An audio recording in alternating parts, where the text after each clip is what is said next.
Hey guys, it's Tiffany. Welcome back to my Patreon/channel. If you're watching this on Patreon, hello. And if you're watching this on YouTube, welcome back as well. I'm excited to watch today's episode. You know, we're around halfway through to Laws of Attraction. The show has been so fun for me. You know, I love these type of things, like I've been always saying. My camera's crooked. But this type of show is so fun for me to watch. I love the suspense, the murder mystery type of show.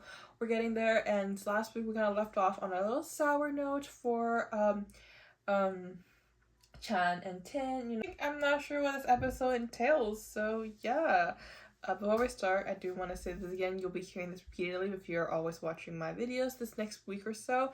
But my Instagram did get hacked, and sadly, I lost total access. I've tried everything possible that Instagram has suggested me to do. I cannot get into the account anymore. My goal is I'm gonna wait a few days and maybe try it one last time to get in to the account and then delete everything. But if I can't, I wish you guys would, if you're following me on the Instagram account, please go report that IG and block it. And then I do have a new Instagram account, so if you would give a nice follow over there, it'll be linked in the description, like always. So yeah, that will be my own Instagram. So anything else that happens from that other Instagram, the old one, is not me. I have lost total access to it. So yeah. But yes, so that's pretty much it. Without further ado, let's watch episode 4 of Laws of Attraction. I'm not looking for anything this time. I'm just gonna look at how cute they are. Oh! It's the jealousy. Smell it. I am fluent in BL. Oh! All of a sudden?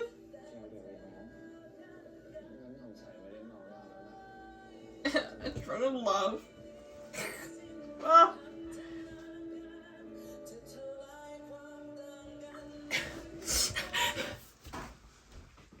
Why are they so cute? Why are they so cute? And this is running. The way he was like, I'm drunk, let me borrow your shoulder. Your fucking shoulder. Why do I feel like he's lying to himself? Like, I think okay, first of all, the preview. I feel like Chan is like afraid. Like, he's very happy right now. He's very satisfied with Tin and like his feelings for Tin. But I think once it's like the freshness of it. But I think next episode he's gonna realize he's in too deep, way too deep. Like, he loves, like, he is not interested in it, and he's not just interested in Tin, he is in love with him, and that's gonna scare him to the point where I feel like the way he's looking at it with the tears, he's trying to lie to him. Similar to how I talked about how Tan Tai was trying to lie to herself. Tin is going the same exact thing. He's trying to lie to himself. He's pretending to be this person that he's not, and he's achieved it for so long, but this time he's finally breaking. And I think that's why, as I realized, these two characters are very similar in an aspect of how they handle their emotions and how they see the world. And he's saying like, oh, once Tin gets money and gets rich, he's gonna leave me and it's gonna be good, and I'm gonna get power too, and like, that's good. He thinks that money is everything right now because that's what he thought. And that he was like told because of things that happened in his past.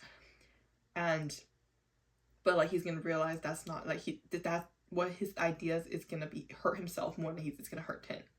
And I think I forgot her name, but she's gonna realize, she's gonna help him go through this part too.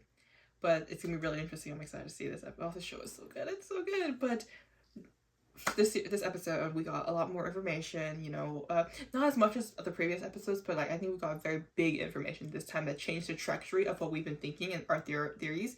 And I am 100% sure the one who killed the niece is T. 100%. The way that he said, like, the way he's trying to protect, like, I think he was told by the MP that to kill the girl or find a way for or do something like that, if that involves the girl. He did it. But I don't want to say that dad told him to make it look like the son was the like did it, but like, I don't know, like that part I'm still like blurry, but I feel like we need a little more. But he was told to kill the girl, and he did it with Tentai in the car. Tentai was hella dry. You see, we already have the evidence that this man could not be drive because he could barely walk. How could he even get to that point? Like, he literally, once he fell on the ground, he knocked out. He wasn't the one who drove the car. Like, he did not have the ability to be able to drive all the way to where the girl was, like 0 before crashing. He would have crashed way earlier than that. So I'm 100% sure T did it, and I think he did it in protection of Tentai. I think everything, all the bad things, all the illegal things he's done is because he loves Tentai. And maybe next episode we're gonna realize he's gonna like say it because of the whole part where Tentai's realizing that no one will be around me if I wasn't for Rich, wasn't for my dad, and which is the truth because Bear told us about it, and it's the truth. This man, like, who would want to hang out with egotistical, like, narcissistic man, right? You know, he's been portrayed as this crazy person who doesn't give a fuck about the world and stuff like that, and others.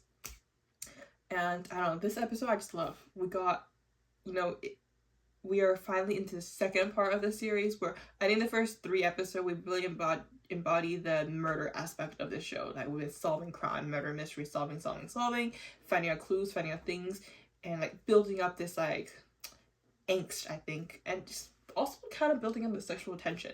And in this 4th episode, like, sexual tension exploded. We got a lot of romance aspect into this episode, and I loved it. Literally freaked out. Like, it's the thing, like, these two, oh my gosh, like, it's just the small things, and it's exploded because we've seen these people as, like, in a way polar opposites at the beginning, but we realize they're very similar in many ways, and just like seeing them connect and just like bonding and being cute, and like the scene where he grabbed him, that slow-mo, that's like choreography. Oh, beautiful, I love it.